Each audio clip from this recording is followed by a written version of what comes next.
প্রভু যিশুর নামে আপনাদের সবাইকে অভিনন্দন জানাই। একবার চোখ বন্ধ করে আমরা প্রার্থনা করে বাক্য শুনবো। প্রভু ধন্যবাদ রাজা, প্রভু গো আজকে দিনে আমরা তোমার বাক্যকে ধ্যান করতে মিলিত হয়েছি। মানুষ কেবল রুটিতে নাই, ঈশ্বরের বাক্যতে বেঁচে থাকে।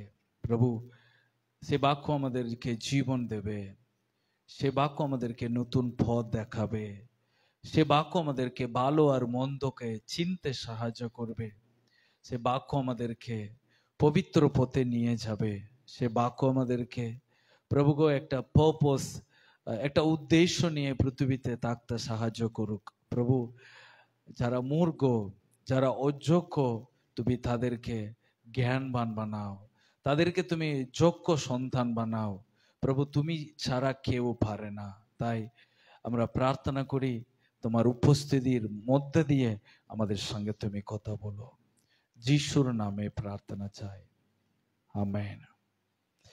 তো আজকে আমরা যিশু খ্রিস্টের অনুগামী হতে গেলে আমাদের করণীয় কি সেটা নিয়ে আমরা ধ্যান করব। আমরা সবাই যিশু খ্রিস্টের অনুগামী, কারণ সেটাই আমরা আজকে দাঁড়িয়ে এখানে সাক্ষ্য দিয়েছি। কিন্তু যিশু খ্রিস্টের অনুগামী যদি আমরা হতে চাই, কিছু করণীয় আছে, সেটা আমাদেরকে পালন করতে হয়। সেটা পালন এই কারণে করতে হয় কারণ প্রভু আমাদের কাছে সেই জিনিসটা চান। ঈশ্বর আমাদেরকে আশীর্বাদ করতে গেলে তিনি আমাদের কাছে চান যেন আমরা তার প্রকৃত শিষ্য হতে চাই। তার প্রকৃত শিষ্য হতে গেলে প্রভু আমাদেরকে কিছু করণীয় দিয়েছেন, সেটা আমাদেরকে পালন করতে হবে। তো যিশু খ্রিস্টের অনুগামী হতে গেলে আমাদেরকে কিভাবে থাকতে হবে, কেমন করে তার অনুগামী হলে তিনি খুব পছন্দ করেন। যিশুর 12 জন শিষ্যকে তিনি মনোনীত করেছেন। শুধু তাদেরকে তিনি শিক্ষা দিইনি, তিনি সবাইকে শিক্ষা দিয়েছেন। কিন্তু যখন তিনি বললেন যে তোমরা যদি আমাকে অনুসরণ করো, তাহলে তিনি বলেছিলেন প্রথমে তোমরা ঈশ্বরের রাজ্য অনুসন্ধান করো। ওটা শুধু শিষ্যকে বলেনি, সেটা তিনি সবাইকে বলেছেন। সো তিনি সবাইকে বলেছেন যদি তোমরা আমাকে অনুসরণ করো, তাহলে প্রথমেই তোমাদের জীবনে আমাকেই তোমরা অনুসন্ধান করতে হবে। তার মানে প্রভু যিশুই আমাদের জীবনে প্রথম বা প্রধান স্থানে তাকে আমরা রাখতে হবে। অন্য কেউ যেন ওই জায়গাতে না থাকুক। তার মানে আমাদের জীবনের প্রত্যেকটা সিদ্ধান্ত যেন যিশু নিতে পারেন, আমাদের জীবনটাকে যেন যিশু সাজাতে পারেন, আমাদের জীবনটাকে যেন তিনি পরামর্শ দিয়ে যেন নিয়ে যেতে চান। আমরা কি পড়াশোনা করব, প্রভু আমাদেরকে দেখিয়ে দেবে। আমাদেরকে আমরা কিভাবে জীবন যাপন করব, প্রভু আমাদেরকে দেখিয়ে দেবে। আমাদেরকে কি চাকরি করতে হবে, প্রভু আমাদেরকে দেখিয়ে দেবে। আমাদেরকে কি কাজ করতে হবে, প্রভু আমাদেরকে দেখিয়ে দেবে। আমাদেরকে কেমন করে প্রতিদিন দিন কাটাতে হবে, প্রভু আমাদেরকে দেখিয়ে দেবে। তার মানে আমাদের জীবনে প্রধান এবং প্রথম স্থান প্রভু যিশু। ওটাই হচ্ছে প্রাইমারি এবং প্রাথমিক লেভেল যিশুকে অনুসরণ করা। সো তারপরে অনেক লেভেল আছে প্রভু যিশুকে অনুসরণ করার।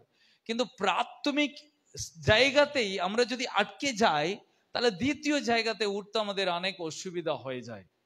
তো প্রাথমিক জায়গা হচ্ছে প্রথমে ঈশ্বরের রাজ্য অনুসন্ধান করার। সো প্রথম যিশুকে যদি আমরা স্থান দিই, প্রভু বলেছে বাকি সবই আমি তোমাদেরকে জুগিয়ে দেব। কিন্তু আজকে আমি আপনাদেরকে যিশু খ্রিস্টকে তার অনুগামী হতে গেলে আমাদেরকে কিছু করণীয় আছে, সেটা কি, কিভাবে সেটাকে আমাদেরকে পালন করতে হবে। কিন্তু সেটা অবশ্যই কঠিন হবে না। যদি কঠিনও হয়, কিন্তু আমাদেরকে সেটাকে পালন করতে হবে। আমেন। অনেক সময় ওষুধ খেতে আমাদের তেতু লাগে। অনেক সময় বাচ্চাদেরকে ওষুধ খাওয়াতে যাবেন, ও গড়াগড়ি করবে আর খুব কাঁদবে, চিল্লাবে। এখনো কতজন ইনজেকশন নিতে ভয় পান, এখনো ভয় পান। ওষুধ খেতে কতজনের ভালো লাগে না, কারণ ওটা তেতু লাগে এবং ওটা গন্ধ ছাড়ে। কিন্তু ওটা আমাদের পক্ষে ভালো না খারাপ? ওষুধ ভালো না খারাপ? তো ওষুধ আমাদের জন্য ভালোই। ওটা যদি খেতে কষ্ট হয়, কিন্তু সেটা আমাদের যদি খেয়ে সেটা কার উপকার, কার সুস্থতা?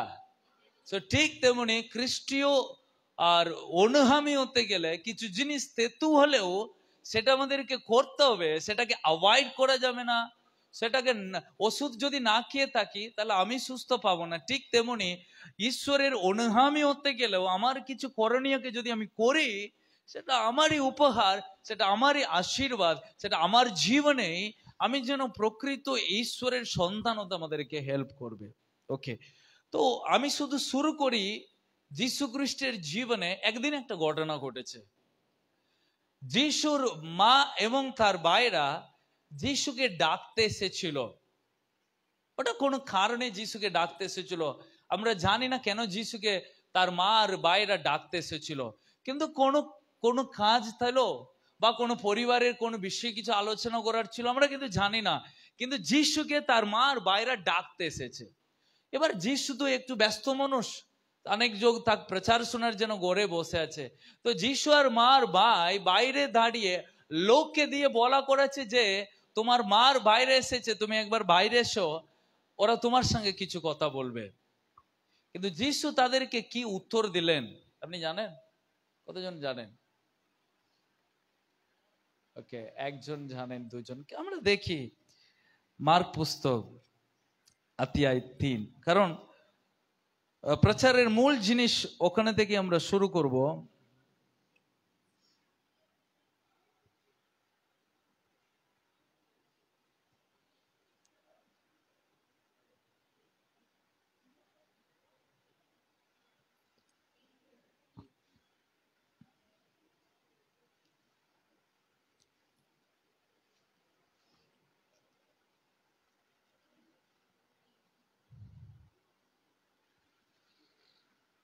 মাতি পুস্তক অধ্যায় 12।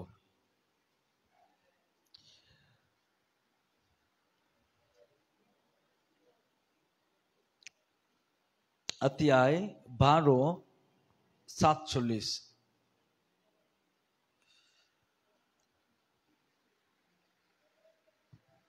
কেউ একজন তাকে বলল, আপনার মা ও ভাইয়েরা বাইরে দাঁড়িয়ে রয়েছেন, তারা আপনার সঙ্গে কথা বলতে চান। তারা আপনার সঙ্গে কথা বলতে চান। যিশু বললেন, আমার মা কে? আমার মাকে? আমার ভাইয়েরাই বা কারা? আমার ভাইয়েরা বা কারা? তারপর তিনি তার শিষ্যদের দেখিয়ে বললেন, তখন তিনি তার শিষ্যদেরকে দেখিয়ে বললেন, এরাই আমার মা ও ভাই। এরাই আমার মা আর ভাই।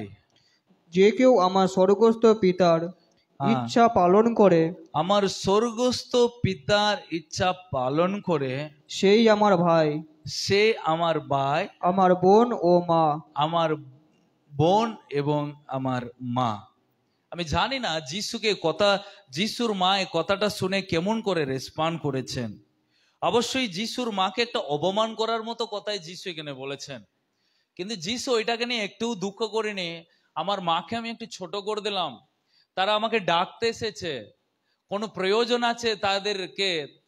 কিন্তু যিশু এখানে বলছেন, আমার মা বা কে, আমার ভাই বা কে? যারা ঈশ্বরের ইচ্ছাকে পালন করে তারাই হচ্ছে আমার বাবা, আমার মা, আমার ভাই, আমার বোন। তো তখন যিশু তার মা আছেন, তার ভাই আছেন, শিশুদের দিকে তাকিয়ে বলছেন, এরাই আমার বাবা, এরাই আমার মা, এরাই আমার বোন। তো যিশুর মাকে অবশ্যই একটা হুমিলিয়েট, মানে এক রকমের কেমন লাগে, মানে হচ্ছে মাকে ছোট করার মতো, তুমি আমার মা নাই, এটাই আমার মা। যিশু আসলে কি মাকে ছোট করেছেন? আসলে মাকে যিশু ছোট করেনি। তো সেই মুহূর্ত মা তার অধিকার নিয়ে ছেলেকে ডাকতে এসেছে, কিন্তু যিশু এই মুহূর্তে ঈশ্বরের একটা সেবায় রয়েছেন, তিনি প্রভুর একটা কাজে রয়েছেন, কিন্তু তিনি মাকে ডাকটা সারা দিচ্ছেন না বলে এই কথাটা বলেনি, কিন্তু তিনি সেই মুহূর্তে একটা শিক্ষা দিচ্ছেন যে শোনো, আমার আসল কাজ প্রভুকে প্রথম স্থান দেওয়ার। আমাকে প্রথম জায়গার প্রভুকে রাখতে হবে। আমার জায়গা এখানে প্রচার, আমি প্রচার করতে এখানে এসেছি, কিন্তু তুমি ডাকলে আমি তোমার কথা শুনতে আমি তোমার কাছে যাব না। তো সেই জন্য যিশু বলেছে প্রথমেই আসল আমার বাবাকে, আমার মাকে, আমার ভাইকে, বোনকে, যে প্রভুকে প্রথমে তার জীবনে রাখবে। কাকে রাখবে? প্রভুকে যে প্রথমে তার জীবনে রাখবে, সে হচ্ছে আমার মা আর আমার বোন, আমার ভাই। তো যিশু এখানে আসল একটা শিক্ষা দিচ্ছেন, তোমার জীবনে যদি প্রভু প্রথমে থাকে, বাকি সবাই তোমার দ্বিতীয় জিনিসটাই থাকবে। সো প্রভুকে যদি তুমি প্রথম জায়গাতে রাখো, তাহলে বাকি সবাই দ্বিতীয় জায়গাতে থাকবে। তো এখানে যিশু মাকে ঘৃণা করেনি, এখানে যিশু তাদেরকে ছোট করেনি, কিন্তু এখানে যিশু এটা বুঝাচ্ছেন যে প্রথম ঈশ্বর, প্রথম তার রাজ্য। ওই জন্য যিশু বলেছেন, প্রথমে তোমরা ঈশ্বরের রাজ্য অনুসন্ধান করো, বাকি সবাই বাকি, দ্বিতীয় মানে দ্বিতীয়। তো যিশু আরো কিছু বিষয় বলেছেন। তো এখানে আমরা শিখছি, তো প্রথম প্রভু আমাদের লাইফে থাকতে হবে। সো তাহলে প্রথমেই তিনি থাকতে গেলে আমাদেরকে কি করতে হবে? তাহলে কিছু জিনিসটাকে আমাদেরকে দ্বিতীয় জায়গাতে রাখতে হবে। তো আজকে আমরা শিখবো কোনটাকে প্রথম জায়গাতে রাখতে হবে, কোনটাকে দ্বিতীয় জায়গাতে রাখতে হবে। তো এবার আমি আপনাকে সিম্পল প্রশ্ন করি, ঘুম থেকে উঠে প্রথমে দাঁত মাজবো না ভাত খাবো? কোনটা প্রথম? ওকে, আমরা কেউ এটার মধ্যে কোনো সন্দেহ নাই। তো কেন আমরা প্রথমে ভাতটা খেয়ে নিয়ে তারপরে ব্রাশটা করলে কি অসুবিধা হবে? কোনো অসুবিধা হবে না তো? অসুবিধা হবে? সকালে উঠে মুখটা ধুয়ে নিলাম, দাঁত মাজতে হবে না, ভাতটা খেয়ে নিলাম, তারপরে দাঁত মাজলে হবে? হবে, কিন্তু সিস্টেমটা উল্টো হবে। হবে না নাই সব আমরা যা খুশি তাই করতে পারি, করব না? আমরা অনেক দিদির আছে দুপুরবেলা দাঁত মাজে, তো মাজে না। অনেক লোক আছে সন্ধ্যেবেলা দাঁত মাজবে, সারাদিন ব্যস্ত খাওয়া দাওয়া করে বলছে একটু ফ্রি হয়ে দাঁতটা মেজে নেব। তো করা যাবে, কিন্তু সিস্টেম নাই, ওটা অর্ডার নাই। তাহলে প্রথম কোনটা? দাঁত মাজার। তাহলে প্রথমে দাঁত মেজে নিলাম, তারপরে খাওয়াটা খেয়ে নিলাম, পরেও করা যাবে, দাঁত মাজা যায়, কিন্তু ব্যাপারটা হচ্ছে সিস্টেমটাকে বদলানো যাবে না, কারণ যে অর্ডারে রেখেছি সেটাকে পালন করতে হবে। ঠিক তেমনি প্রথম স্থানকে প্রভুকেই রাখতে হবে, তারপরেই বাকি সবার স্থান থাকছে, বাকি সবই সব কিছু জায়গা দ্বিতীয় জায়গাতে থাকছে। তো আজকে এটাই আমরা শিখবো, প্রথম জায়গায় যদি প্রভু থাকে, তাহলে দ্বিতীয় জায়গা কার এবং প্রথম জায়গা কাকে রাখতে হবে, যিশু এই বিষয় নিয়ে তিনি বলেছেন। তো আমরা খুলি যোহন পুস্তক, লুক পুস্তক অধ্যায় 14।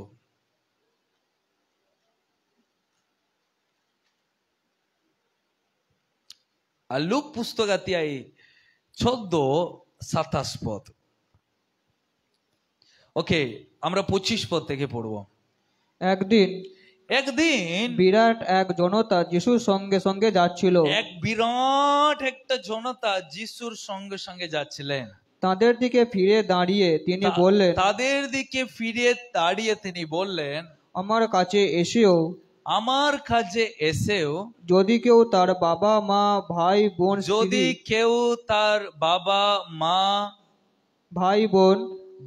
বোন স্ত্রী পুত্র এমনকি নিজের প্রাণ পর্যন্ত তুচ্ছ করতে না পারে,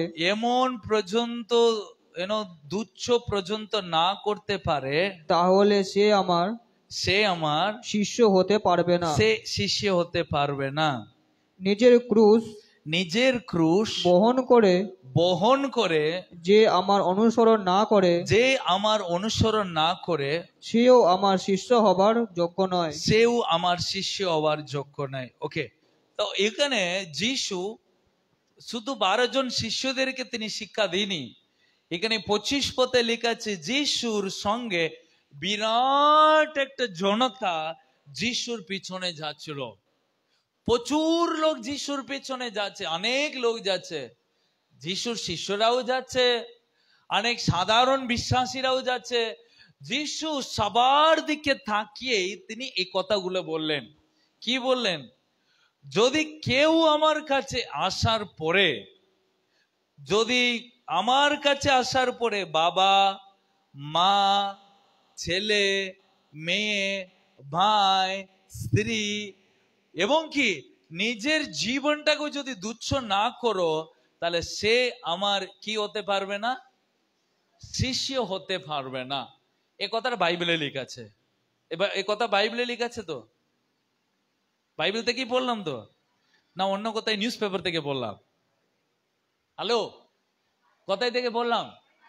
তো বাইবেলে যিশু বলছেন, যদি কেউ আমাকে অনুসরণ করতে গেলে তাকে কিছু জীবনে কিছু জিনিসটাকে খরচা করতে হবে, তাকে কিছু জিনিসটাকে ত্যাগ করতে হবে। ত্যাগ করার মানে ত্যাগ মানে ছেড়ে দেওয়ার নাই।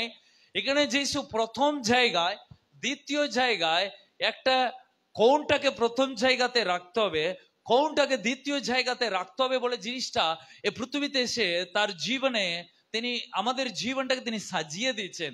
তো তাই যিশু বলছেন, যদি তুমি আমার জীবনটা, তুমি আমাকে যদি তোমার জীবনে প্রথম জায়গায় রাখতে চাও, তাহলে তোমার বাকি সবাই তোমার জীবনে দ্বিতীয় জায়গাতে রাখতে হবে।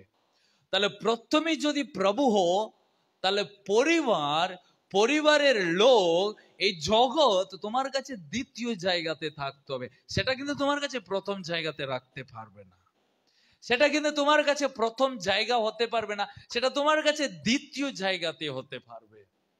তো যিশু কিন্তু এখানে ত্যাগ করতে বলেনি, তাদেরকে ছেড়ে দিতে বলেনি। তোমার মাকে ছেড়ে দাও, তোমার বাবাকে ছেড়ে দাও, তোমার বউকে ছেড়ে দাও, তোমার ছেলে মেয়েকে ছেড়ে দাও, তোমার দাদা ভাইকে ছেড়ে দাও, কিন্তু তাদের চেয়েও তুমি যিশুকে বেশি ভালোবাসতে হবে।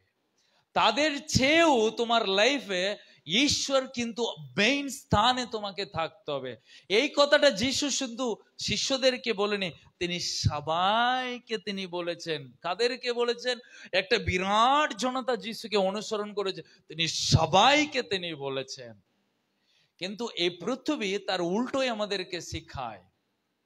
এ পৃথিবী আমাদেরকে বাকি ঈশ্বরকে ভালোবাসার চেয়ে বাকি সবকিছুকে বেশি তুমি ভালোবাসো। কিন্তু প্রভু পরিষ্কার বলেছেন, যদি তুমি আমাকে ছেড়ে দিয়ে তোমার পরিবারকে যদি তুমি বেশি ভালোবাসো, তুমি বাঁচতে পারো, সেটা কোনো বাধা নাই, কিন্তু তুমি আমার শিষ্য হতে পারবে না, কিন্তু তুমি আমার সন্তান হতে পারবে না।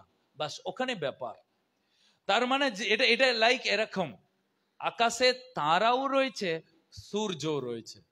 তারাগুলো হচ্ছে আপনার পরিবার, সেগুলো তারা, আকাশে তারাগুলো আপনি দেখতে পারবেন, জ্বলছে, আলো দেখাচ্ছে, কিন্তু যখন দিনের বেলা যখন সূর্য উঠবে, তখন কিন্তু তারাগুলোকে দেখতে পারবে না। দেখতে পান? তার মানে এটা নাই তারাগুলো ওখানে নাই। কোথায় আছে তারাগুলো? আকাশে তারাগুলো বাবা মা। তার মানে যিশু সেখানে এটাই বুঝাচ্ছেন, যে ঈশ্বরকে প্রথম জায়গাতে রেখেছে সে হচ্ছে আমার বাবার মা। যখন আমি আর 2009 সালে আমি যখন প্রভুর সেবার জন্য আমি আর আর তামিলনাড়ু ছেড়ে যখন আমি নর্থ ইন্ডিয়া যাব, তখন আমার কাছে সবচেয়ে বড় একটা জিনিস ত্যাগ করতে গেলে সেটা হচ্ছে আমার মা। কেন আমার মাকে আমাকে ত্যাগ করতে হবে? কারণ আমার মায়ের ইচ্ছা ছিল না আমি নর্থ ইন্ডিয়াতে যাই প্রভুর সেবা করি। যদি আমি চাকরি করতে চাই, মা ছেড়ে দিত, কারণ 2 টাকা পাবে। কিন্তু আমি যখন প্রভুর সেবাতে যাব, তখন আমার মা খুব চিন্তিত হয়ে গেছে যে তুমি গেলে হবে না, তুমি তোমাকে কে দেবে, কি করে থাকবে, কি ভাষা জানবে না, ইত্যাদি অনেক কিছু আমার মা আমাকে বাধা দিয়েছিল। এবং আমার মা আমাকে খুবই ভালোবাসে, ওই জন্য মা বাধা দিয়েছিল। আমার মা আমাকে খুবই যত্ন করে, ওই জন্য আমার মাকে বলেছিল, কে তোমার জামা কাপড় কেচে দেবে, কে তোমাকে রান্না করে দেবে, কে তোমাকে খেয়াল রাখবে, তুমি কি করে সামলাবে নিচেই। তো সেই মুহূর্তে আমার কাছে যে কোনো একটা জিনিসটাকে বেছে নিতে হবে, কারণ প্রভু আমাকে স্পষ্ট বলেছেন তোমাকে নর্থ ইন্ডিয়া যেতে হবে। তো আমার মা আমাকে স্পষ্ট বলে দিচ্ছে তোমাকে নর্থ ইন্ডিয়া যাওয়া যাবে না। বা আমার মাকে অসন্তুষ্ট করতে হবে, বা আমার প্রভুকে অসন্তুষ্ট করতে হবে। তো সেই দুটোর মধ্যে আমার বিশাল বড় একটা একটা একটা একটা ডিলামো, একটা একটা জটিল, মানে আমাকে কি সিদ্ধান্ত নিতে হবে। বা আমি যদি প্রভুর কথা শুনি, আমার মা রাগ করে নেবে। যদি আমি প্রভুর কথা শুনে, মায়ের কথা শুনি, প্রভু রাগ করবে না, কিন্তু আমি প্রভুর শিষ্য হতে পারবো না। তো আমি যদি মায়ের কথা শুনি, তাহলে আমি প্রভুর কাজে যেতে পারবো না। কিন্তু আমি যদি প্রভুর কাছে যাই, আমার মাকে আমাকে ত্যাগ করতে হবে। কিন্তু আমি আমার সামনে দুটো জিনিস, আদম আর হবার গল্প মনে পড়ে। প্রভু তাদেরকে বলে দিয়েছিল এই বৃক্ষের ফল তুমি খাবে না, খেলেই তুমি মরবে, কিন্তু বাকি সব কাজের ফল তুমি খাও। তো একদিকে প্রভু বারণ করেছে, একদিকে প্রভু করতে বলেছে। এবার আমি যদি মায়ের কথা শুনি, তার মানে আমি অবাধ্য হয়ে আমি ওই কাজের ফলটা খেয়ে নিলাম, যেটা আদম আর হওয়া করেছে। আমি যদি প্রভুর কথা শুনে যাই, তাহলে আমি বেঁচে যাব। তাহলে আমি শুধু ভাবি আমি ভুল করতে চাই না, আমাকে কিন্তু কিছু সিদ্ধান্ত নিতে হবে। সেটা কঠিন সিদ্ধান্তই। আমি মাকে বলেছি, মা আমি তোমার কথা শুনবো না, প্রভুকে আমি ভালোবাসি, আমি প্রভুর কথাই শুনবো, আমি নর্থ ইন্ডিয়া যাবই। তো আমি টিকিট বুক করেছি, মা রাগ করেছে, মা খায়নি, মা সারা পাড়া দিচ্ছ না। তো আমার কিচ্ছু করার নাই, ওখানে আমাকে না প্রভুকে ভালোবাসতে হবে। সেটা খুবই কঠিন, খুবই অসুবিধা, সেটা আমার কাছে সেটা বিশাল বড় একটা চ্যালেঞ্জ। কিন্তু আমি সেটা নিতে বাধ্য হলাম, কারণ প্রভু আমার কাছে প্রথম, প্রভু আমার কাছে গুরুত্বপূর্ণ, প্রভুর আমার জীবনে প্রথম জায়গায়। আমি তারপরে আমি কাউকে ভালোবাসতে পারবোই না, আমি কারো কথা শুনতে পারবোই না, কারণ আমার কানটাকে আমি বন্ধ করে দিয়েছি। প্রভু আমি তোমাকে ভালোবাসি, আমি নর্থ ইন্ডিয়া যাব, তাতে কেউ আমাকে বাধা দিলেও আমি শুনবো না, আমি যাবই যাব। আপনি জানেন আমার হোল পরিবারের কাছে শত্রু হয়ে বেরিয়েছিলাম, তাতে আমার যায় আসেনি।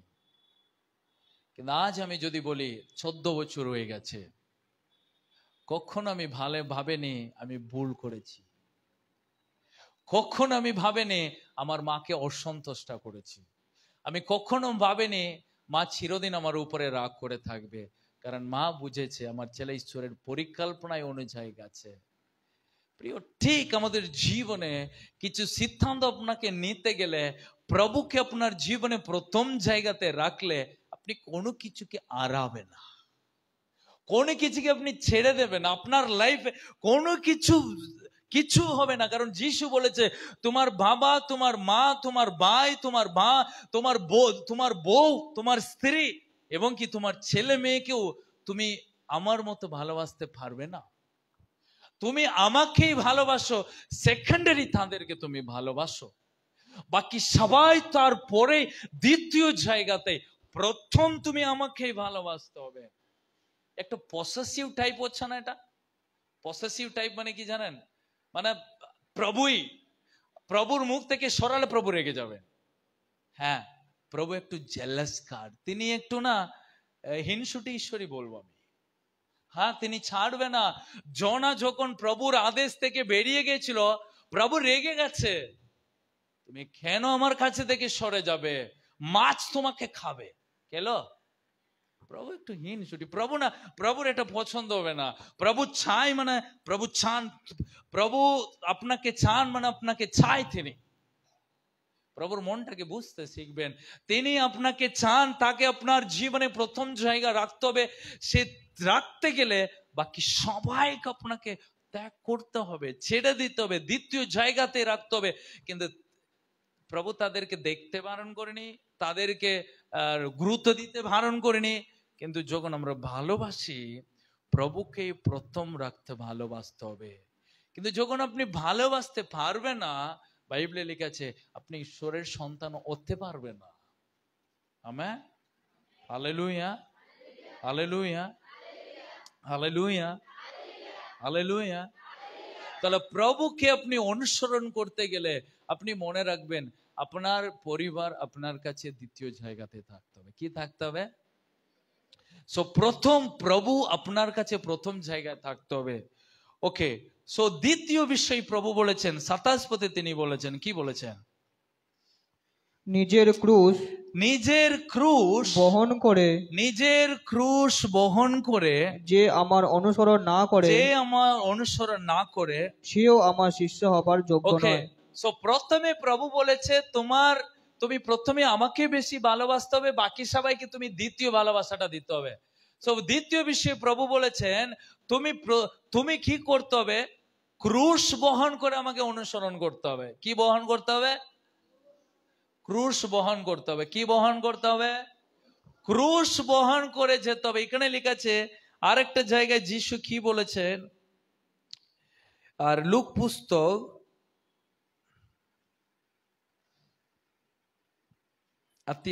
9,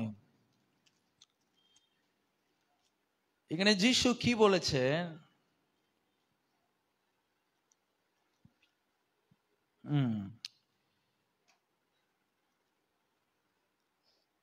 9:23 তিনি সকলকে বললেন, যদি কেউ আমায় অনুসরণ করতে চাও, কেউ যদি আমায় অনুসরণ করতে চায়, তাহলে সে স্বার্থ চিন্তা ত্যাগ করুক। কি চিন্তা ত্যাগ করুক? স্বার্থ চিন্তা। ওকে, সো প্রথমে প্রভু বলেছে তোমার ফ্যামিলি দ্বিতীয়, প্রভু প্রথমে। ওকে, ফার্স্ট স্টেপ এটাকে আমাকে করতে হবে। দ্বিতীয় এখানে বলছেন যদি কেউ আমাকে অনুসরণ করতে গেলে নিজের সার্থক চিন্তাকে ত্যাগ করতে হবে। কি করতে হবে?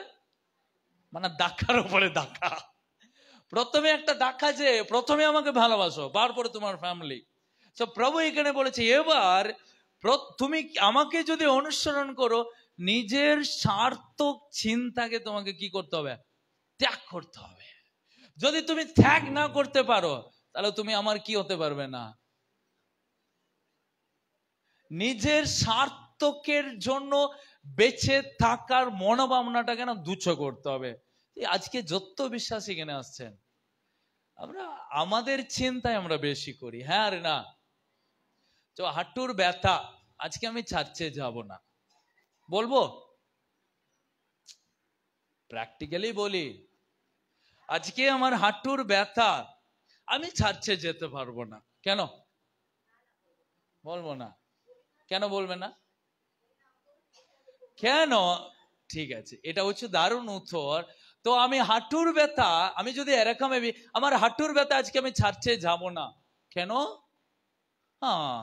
আমার শরীর ঠিক নাই। কার কথা ভাবছি? কিন্তু উনি বললেন আমার হাঁটুর ব্যথা, আমি তবু চার্চে আসি। কার কথা ভাবি? কারণ আমাকে প্রভুকে দেওয়ার জায়গা আমাকে দিতে হবে। তাহলে এখানেই তফাৎটা ডিফারেন্ট আমরা বুঝে নিই। তাহলে আমি যদি আমার চিন্তা করি তাহলে আমাকে নিয়ে ভাববো, কিন্তু যিশু বলেছে তুমি নিজের সার্থক চিন্তাকে তোমাকে কি করতে হবে? ত্যাগ করতে হবে। ওটা কিন্তু গায়ে লাগবে, ওটা কষ্টকর জিনিস। কারণ আমরা সর্বদাই আমাদের কথাটাকে 90%, কারণ এটা রিয়েল, এটা সত্যি। দিনে সারাটা দিন আপনি ভাবুন আপনি কার কথা বেশি ভাবেন। ওকে, কতকালের কথা ভাববো, কতকাল কোথায় কোথায় ছিলেন আপনারা ভাবুন। সারাদিন আপনি কার কথা ভেবেছেন? ঘুম থেকে উঠেছেন, কতজন কতকাল উপবাস করেছেন? ওকে, কতজন সকালে উঠে আপনি খেয়েছেন, কে নিয়েছেন? না আমি খারাপ বলবো না গো, আমি খারাপ বলছি না, ওটা আপনাকে ছোট করার জন্য নাই। যারা উপবাস করেছে তারা বড় লোক নাই, যারা উপবাস করেনি তারা ছোট লোক নাই, এটা মনে রাখি।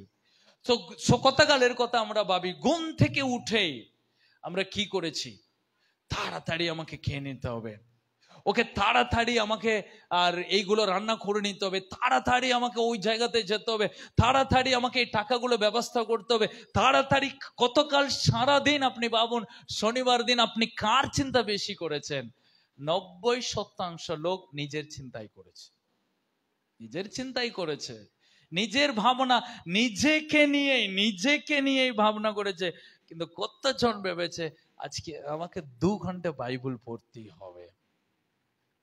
একটা সত্যি কথা বলি, কেউ আজকে আমাকে 2 ঘন্টা বাইবেল পড়তেই হবে, আজকে আমাকে বাকি কাজগুলো পড়েই আমাকে আজকে 3 ঘন্টা আমাকে প্রার্থনা করতেই হবে, আজকে গানগুলো আমাকে শিখতেই হবে, আজকে বাইবেল বাক্যগুলো আমি না খুব পড়তে আটকাচ্ছি, মুখে বেরোচ্ছে না, আমাকে ভালো করে প্র্যাকটিস করে পড়ে নিতে হবে। আজকে করিনি, বেশিরভাগ লোক করিনি।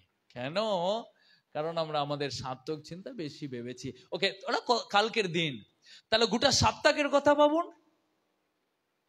তাহলে 7 দিনের মাথায়, 7 দিনের মধ্যে আমরা 7 দিন আমাদের কথায় ভেবেছি। কিন্তু যিশু এখানে বলেছে যদি তুমি আমাকে অনুসরণ করো তাহলে প্রথমে তোমাকে কি করো, তোমার সার্থক চিন্তাকে কি করো, কি করো। তার মানে আপনি বলেন পাস্টার তাহলে আমি কি স্নান করবো না, আমি কি জামা কাপড় খাঁচবো না? জামা কাপড় খাঁচার কথা নাই, খাওয়ার কথা নাই। কারণ কিন্তু বাইবেলে লিখেছে আমি যদি মরি প্রভুর জন্য মরি, আমি যদি বেঁচে থাকি প্রভুর জন্য বেঁচে থাকি, আমি যদি সুখে থাকি প্রভুর জন্য থাকি। তো আমি যাই করি আমার আসল উদ্দেশ্য প্রভুই। কে? প্রভুই। সো আমি আমার কথাটা আমি যে লিখেছি না আমি, ওই মানে নিজে, ওর নিজের কথাটাকে আমার লাইফ থেকে সরিয়ে দিতে হবে, নিজেকে শূন্য করে নিতে হবে। কি করে নিতে হবে? শূন্য করে নিতে হবে। আপনি যদি ভাবি, আমি জাস্ট আপনাকে দেখাচ্ছি, এই চারজনটা একবার আমার কাছে এসো, এই চারজন, রোহিত থেকে সুদীপ, আমি একটা ছোট্ট জিনিস আপনাকে শিখাবো। হ্যাঁ, কিছু নাই, সিম্পল। ক্যামেরাকে পিছাবে না ক্যামেরা? তো চারজন, তিনজন ওখানে দাঁড়াও, একটা সিম্পল জিনিস বুঝায় তাহলে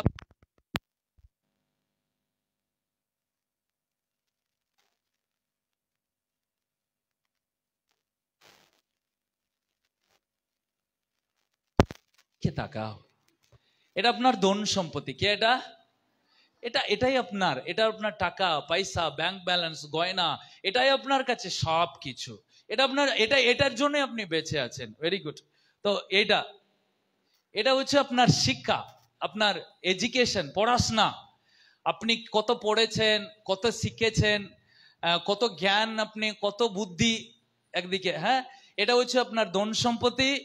সুদীপ হলো আপনার পড়াশোনা, আপনার জ্ঞান, আপনার ডিগ্রি, আপনার সব কিছু। তো এটা হচ্ছে আপনার আত্মীয় স্বজন। কারা? আত্মীয় স্বজন, আপনার মামা মামি, কাকা কাকি, আপনার এই হই এই দূরে কাছে সব আছে, কেন সব জিনিস আছে, এটা সব কিছু আপনার আছে। এটা হচ্ছে আপনার জায়গা। আপনি একজন, মানে জায়গা বলো ওইটা নাই, এমএলএ এমপি কাউন্সিলর, একটা জায়গা থাকে না, আমি দিদিমণি, আমি ডাক্তার, আমি ইঞ্জিনিয়ার, আমি হচ্ছে প্রধান পঞ্চায়েতের, আমি হচ্ছে পার্টির নেতা, আমি হলাম অমুক অমুক অমুক, এই হচ্ছে সেটা। এ সব কিছু আপনার কাছে আছে।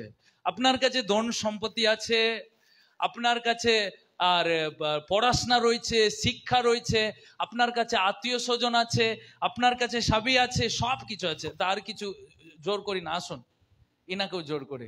নিজের জ্ঞান বুদ্ধি কি আছে? নিজের জ্ঞান বুদ্ধি সব কিছু আছে, নিজের জ্ঞান বুদ্ধি। কিন্তু এবার আমি আপনাকে বলি, এই সব কিছু একটা ভ্যালু দেব, মূল্য দেব, একটা সংখ্যা দেব। এই সব সংখ্যা হচ্ছে জিরো। কি দেব? জিরো সংখ্যা। এটা একটা জিরো, এটা একটা জিরো, এটা একটা জিরো, এটা একটা জিরো, এটা একটা জিরো। আপনার জীবনে প্রত্যেকটা জিনিসটাকে একটা সংখ্যা দিই। কোনটা? এটা হচ্ছে ধন সম্পত্তির একটা একটা একটা সংখ্যা দিই। কি সংখ্যা দেব? শূন্য দেব। কি দেব? শূন্য। এটা কি? আপনার পড়াশোনা, এটাকে কি দেব? শূন্য দেব। ওটা কি? আত্মীয় স্বজন, শূন্য দেব। ওটা কি?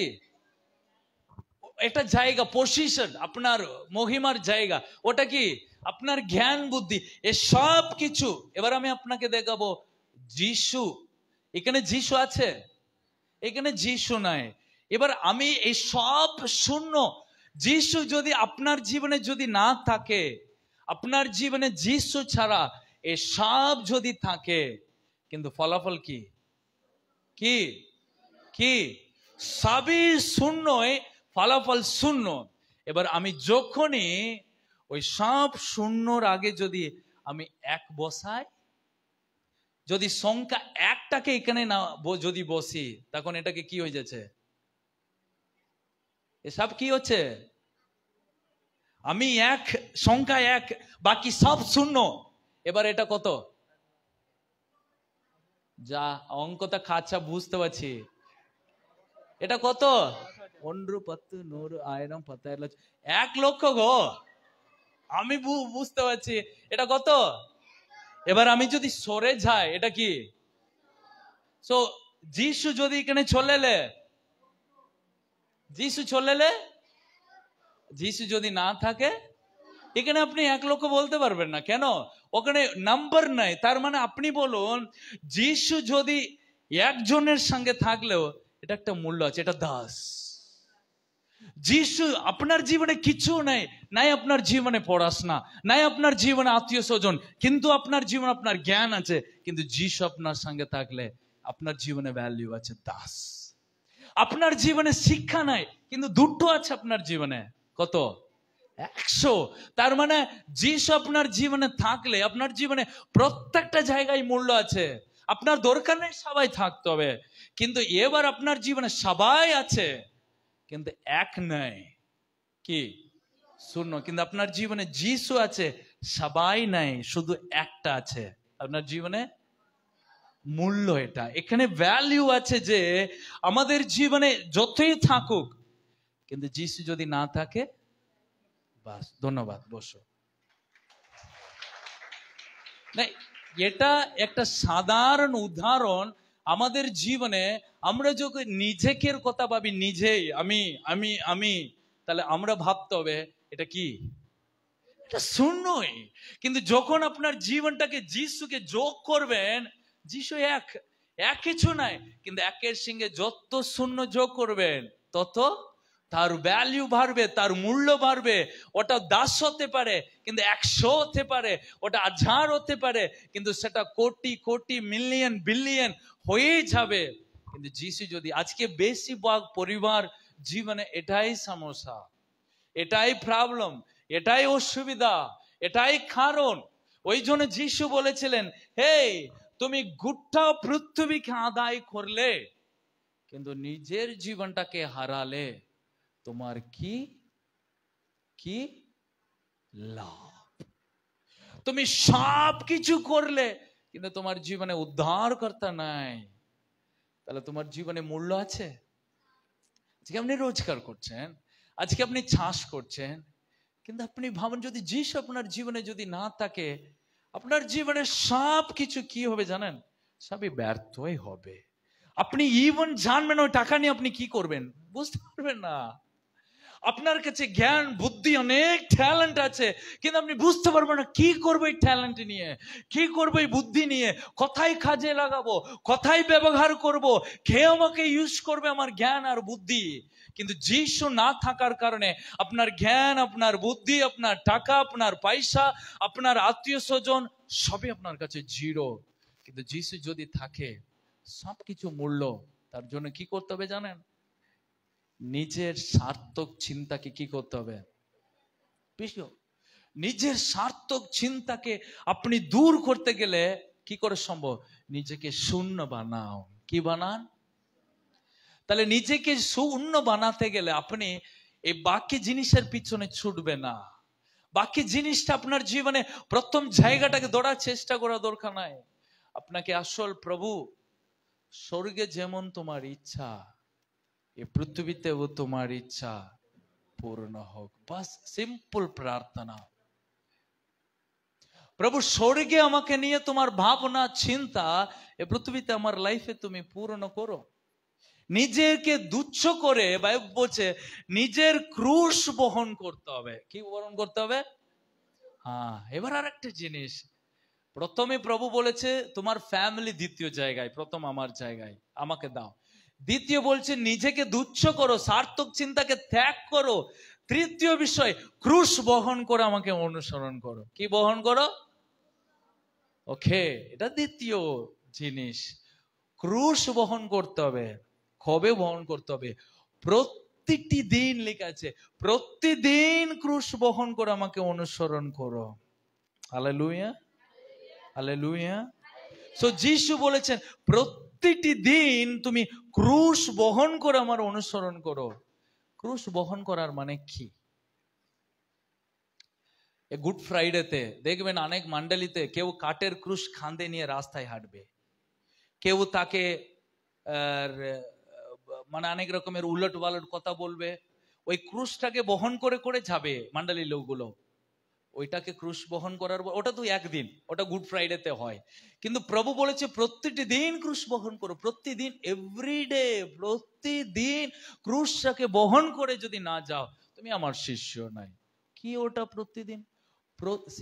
পেঁয়াজ দেখেছেন? পেঁয়াজ, এ পেঁয়াজের না অনেক লেয়ার থাকে।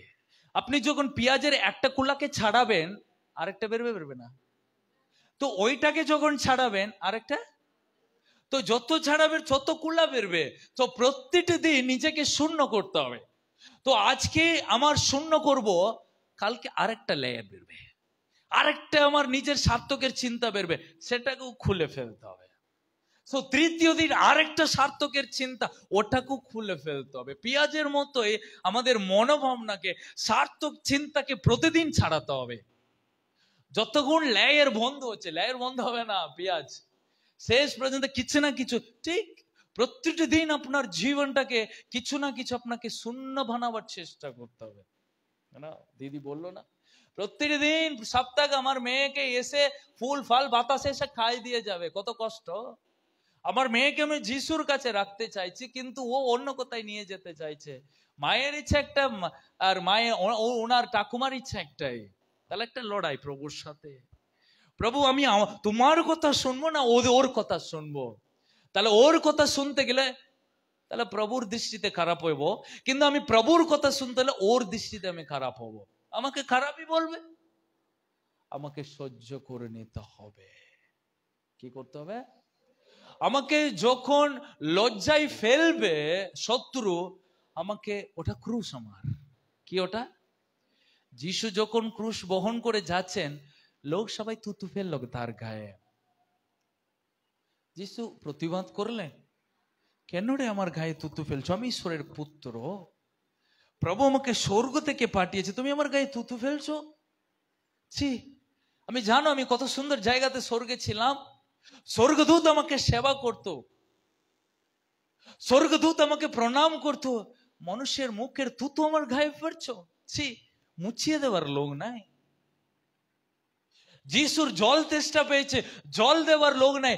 স্বর্গদূতে হাজার হাজার স্বর্গদূত অর্ডার করলে তাকে সেবা করার স্বর্গদূত স্বর্গতে, কিন্তু তাকে খাবার জল দিতে পারলো না। যখন জল চাইছে, যিশু বলছে, ছি, তোমরা আমাকে জলও দিলে না। ওটা ক্রুশ বহন করে নিলেন। প্রত্যেকটি দিন নিজেকে তুচ্ছ, একদিন করবেন আরেকদিন আরেকটা জিনিস বেরবে, সার্থকের চিন্তা প্রতিদিন বেরবে। একদিনই সার্থকের চিন্তা বন্ধু হবে না। প্রত্যেকটি দিন আমি আমার জন্য বেঁচে থাকার, আমার জন্য চলার, আমার জন্য সব কিছু, প্রতিদিন আপনাকে একটু একটু করে ত্যাগ করতে হবে। একদিনই হয়ে যাবে না, সব পেঁয়াজের গুলা ছাড়ানো যাবে না। 10 বছরের পরেও সার্থক চিন্তাকে ত্যাগ করতে হয়। 10 বছরের পরেও, 10 বছরের পরেও। গতকাল আমার একটা ঘটনা করেছে। অফিসে বসেছিলাম, তো দুপুর বেলা আমার প্রার্থনার সময়, তো আমি সবকিছু ঠিকঠাক করেছি প্রার্থনা করার জন্যই। তো আমি একটা ইউটিউবে একটা ভিডিও দেখছিলাম, ভালো ভিডিও দেখছিলাম, প্রভুর একটা ঘটনা দেখছিলাম।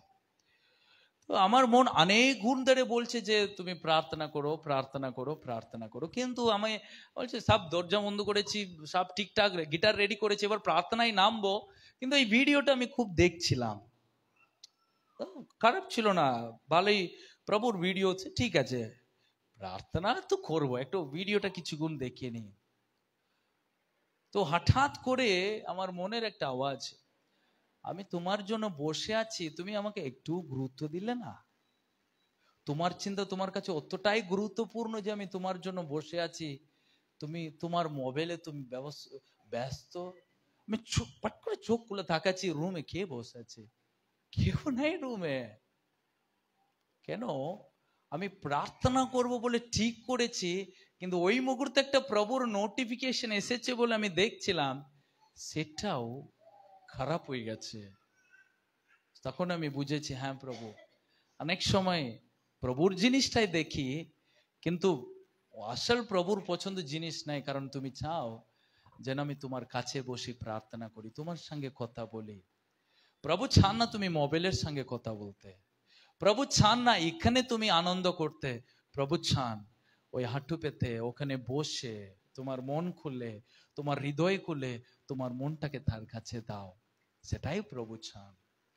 ইভেন 14 বছরের পরে কতকাল আমার মনে এরকম কথা, না তোমাকে ওখানে বসতে হবে, এটা নাই, এটাকে সরাও, এটাকে বন্ধ করো, এটাকে সাইড করো, প্রভুর কাছে এসে বসো। তো নিজেকে তুচ্ছ করার একদিনই হবে না, 10 বছরের পরে 15 বছরের পরেও একটা অহংকার জিনিস ঢুকে যাবে। ওই অহংকারের জিনিসটাকে থামাতে হবে, ওটাকে আবার মেরে ঠুকিয়ে দিতে হবে, যেন প্রভুতে আপনি যেন ওরকমই থাকে। প্রিয়টা খুবই মুশকিল।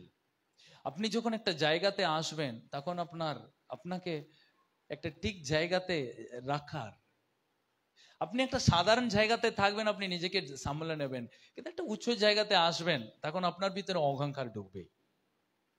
কি ঢুকবে? ওই অহংকারটাকে আপনাকে ঠিক করে রাখতে হবে, জিরো বানাতে হবে। আপনি যখন নতুন কিছু নাই, আপনি নতুন বিশ্বাসী, কিন্তু 4 বছর 5 বছরের পরে আপনি একটা জায়গাতে চলে আসবেন, সবাই আপনাকে আলাদা দৃষ্টিতে দেখবে, তখন আপনার ভিতরে একটা অহংকার নাচতে শুরু করে দেবে। কিন্তু সেই 5 বছরের পর ওই অহংকারটাকে মেরে ওখানে কি বসিয়ে রাখতে হবে, ওটা লড়তে হবে, ওটা জিরো বানাতে হবে নিজেকে। আপনি সব জানবেন কিন্তু আপনাকে নিজেকে নত করে বানাতে হবে। অনেক সময় বিশ্বাসী বাচ্চার মতো কথা বলবে, আমি জানি ও শিশুর মতো কথা বলে, তার জন্য আমি ওকে অ্যাভয়েড করে যেতে পারি না, আমাকে শুনতে হবে, বাচ্চার মতো কথা বললে আমাকে শুনতে হবে, কারণ আমি জানি অনেক কিছু, তাতে আমি ওকে ঘৃণা করছি, ঘৃণা করা যাবে না, ওই বাচ্চার মতো কথা বলে ওটাকে আমাকে শুনতে হবে, হ্যাঁ ঠিক আছে বলো। তো আপনার অহংকারকে ওখানে বসাতে হবে। তো নিজেকে তুচ্ছ করার এটা প্রসেসিং, এটা একটা পথ, এটা একদিনই নাই, এটা যতদিন পৃথিবীতে বেঁচে থাকবেন ততদিন আপনি নিজেকে তুচ্ছ করে, বাইবেলে লেখা আছে দৈনিক আপনাকে ক্রুশ বহন করতে হবে। কবে? দৈনিক। আপনি যখন খাটে ক্রুশ নেবেন আপনি হাঁটতে পারবেন, আপনার কষ্ট লাগবে। প্রতিদিন যিশুকে বয়ে নিয়ে যেতে আপনার কষ্ট লাগবে, ওটা সহজ নয়। লোক বলে যিশুকে নিলে বিশাল অনেক প্রচারগুলো হয় না, যিশুকে নিলে তুমি ধনী হবে, এই হবে। আমি বলি প্রতিদিন যন্ত্রণাদায়ক জিনিস। প্রতিদিন যিশুর খাটটাকে আপনি 80 কেজি খাটটাকে খান্দে নেবেন, আপনি বসে যাবেন, জানেন? আপনি হাঁটতে পারবে না, সোজা হতে পারবে না 80 কেজি খাটটাকে। ঠিক তেমনি প্রতিটি দিন যিশুর সঙ্গে অনুসরণ করতে গেলে আপনার কষ্ট লাগবে। কেন? আপনি নিজের সার্থক ইচ্ছা পূর্ণ করতে পারবেন না, ওখানে কষ্ট লাগবে। নিজের চিন্তার মধ্যে থাকতে পারবে না, আপনার কষ্ট লাগবে। তবু আপনাকে থাকতে হবে, কারণ তাহলে প্রভুর শিষ্য হতে পারছি না আমি।